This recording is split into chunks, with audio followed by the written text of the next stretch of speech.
In this video, we're going to look at the gross features of a long bone. When we use the word gross, please keep in mind this doesn't mean yucky or ew. This means what can we see with our naked eye. A few structures you should be able to identify on a long bone. If we look on the right-hand side, you'll notice some labels.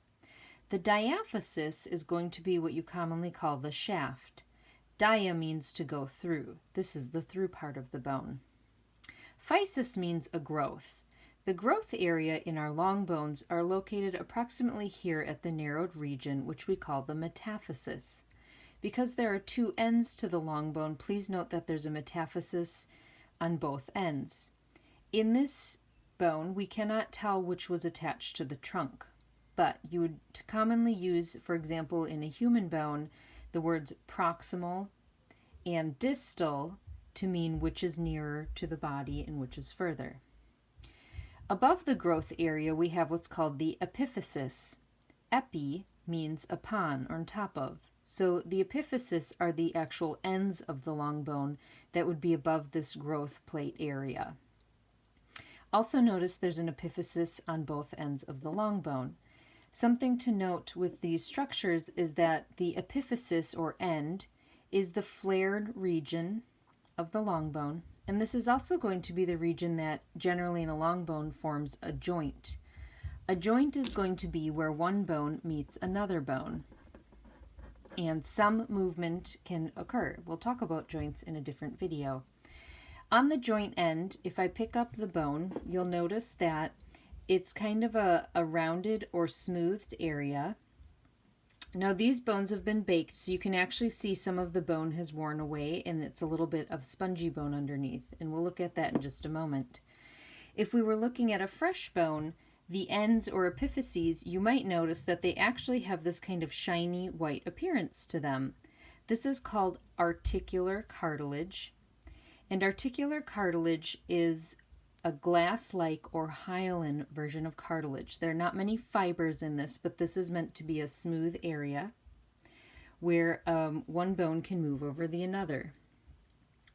Sometimes in the area or end, you might also see pads of cartilage. So on this bone, for example, this is a meniscus or knee cartilage, and you can see the indentation here where the end of another bone may have fit. So for example, we might have seen, this is what a knee would look like even in a human. You might have seen that these will join together, or the word articulate means to join right here. So this is the joint in a chicken, for example. But we put this cartilage pad between the two bone ends so that we don't get friction. So this is a meniscus or cartilage pad that's made of fibrous cartilage, so there's collagen and sometimes elastin in there. That is slightly different from what we saw here at the end.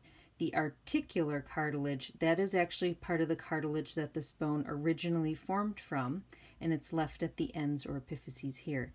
You'll notice there's also some articular cartilage down on this end.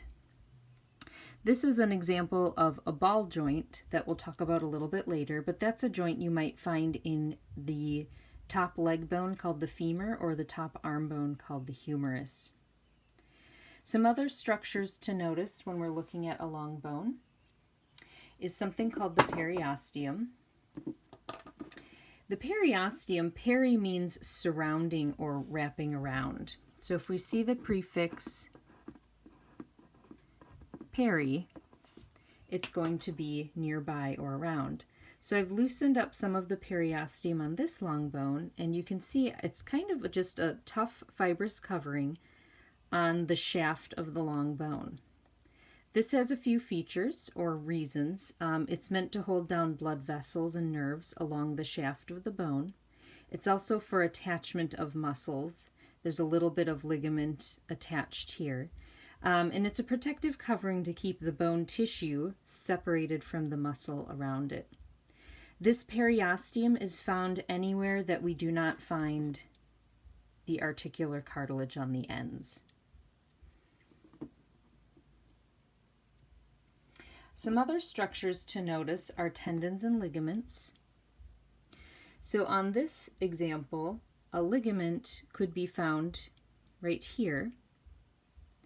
And this little rope of tissue is how we bind one bone to another bone. So for example, in the knee joint, we would find this little ligament holding this joint together and spanning between the end of one bone to the end of another. So ligand means to bind, ligament binds one bone to another. And then tendons. Tendons are how muscles attach to bones. On this bone, we can see a tendon right here, for example.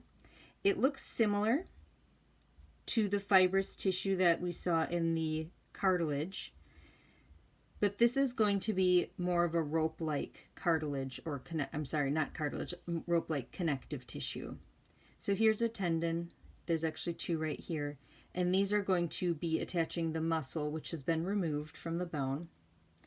Here's some muscle left right here. That would be what you might be eating if you're eating the chicken. And this is going to insert itself into the upper part of the bone here. And tendons are very strong. If I try to pull this away, for example, there's some meat coming off, but it's attached or held firmly onto the bone. Another thing you can see, especially if we look at the dried bones, the bones are very long structures and they are active metabolically, meaning they need to make energy and nutrients, and so they're blood vessels that will actually puncture into the bone. So right here you can see a hole. This is called a nutrient foramen. Foramen means hole, and that's where the artery actually punctures into the diaphysis or shaft of the bone. And then there's some other nutrient arteries here on the epiphyses as well. If we look at a cross section of the bone, we'll notice that I snapped this bone in half. We'll notice that we can actually see some red in the center. That's called the medullary cavity. Medulla means middle or middle region, and cavity is going to be a space that holds something. In this case, the medullary cavity holds red bone marrow. In humans, we'd actually find a yellow bone marrow or fat inside this region. Please notice the layout here. Where you see the red bone marrow is spongy bone, and then you see this rim of very dense bone around it. That's called compact bone.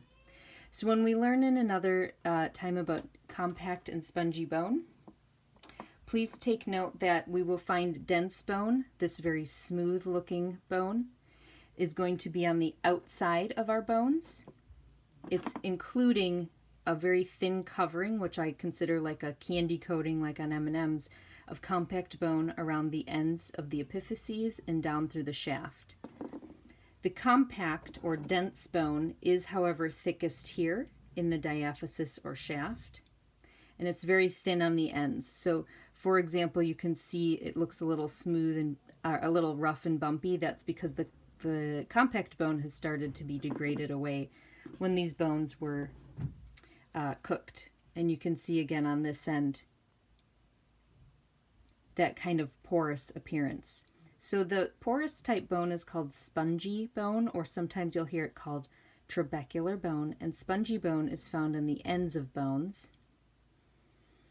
in both ends, and you can see here as well, even some of the marrow poking through.